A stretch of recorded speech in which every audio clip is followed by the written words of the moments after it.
Title: The Sun Shines for You, and the Moon Does Too. Written by Ari. The full moon was bright that night, but the sight didn't exactly comfort Giyuu as he sat at the opening to his estate's garden. It just brought back memories from the meeting earlier that day. What's wrong?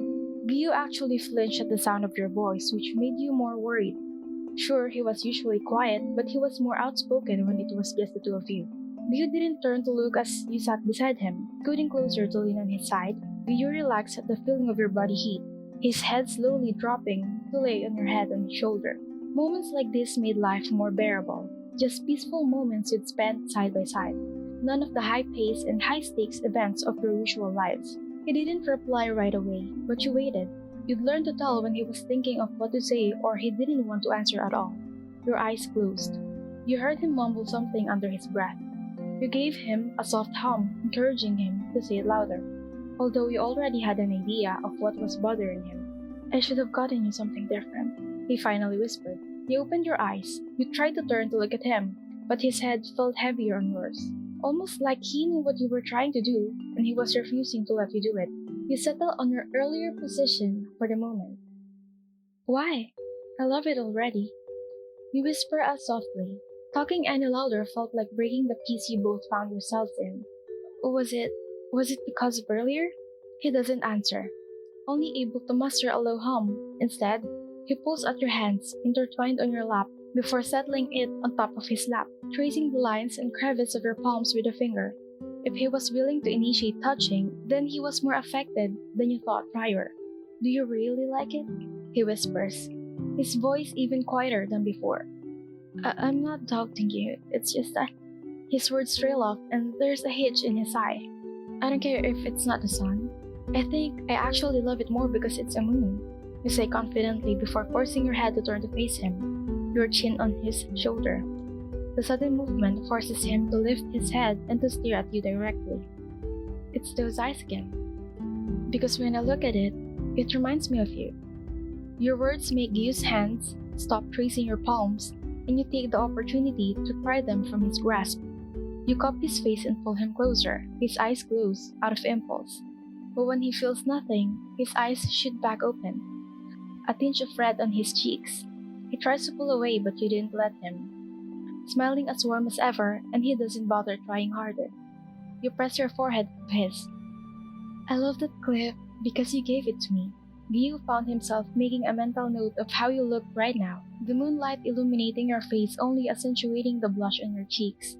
He couldn't look away and he didn't exactly want to either. "And because when I think of the moon, I think of you." Giyuu could only watch with bated breath as your eyes seemed to drink his face in. He could only imagine what he looked like right now. He already felt as soft as putty in your hands. He reached up to feel your hands on his cheeks, almost like he couldn't believe you were holding him in the first place. Just as pretty as the moon, but also just as lonely. Always seemed so far away.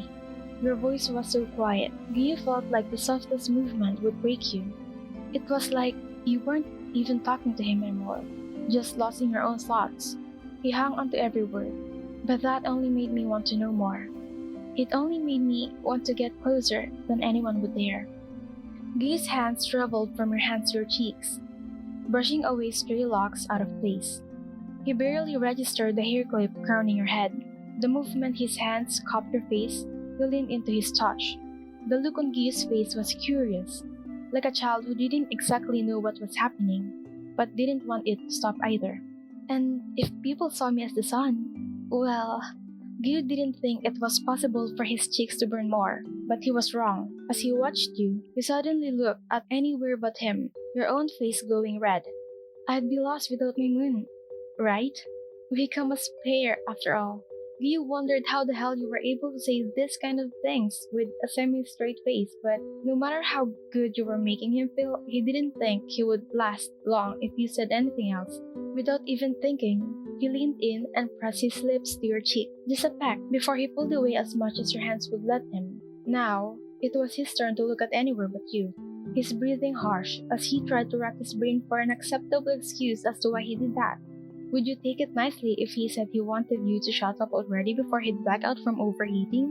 Before he could say anything, he felt something light on his lips before his brainy eyes could process what was happening. But by the time he realized you had kissed him, you had pulled away where your lips barely brushed over his.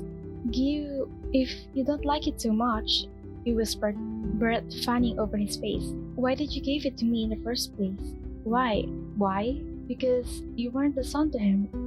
No, you were the moon. You weren't blinding to look at, you weren't scorching to the touch.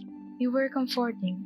You were the soft light in the darkness that constantly clawed at him, guiding him to keep moving forward, guiding him to you.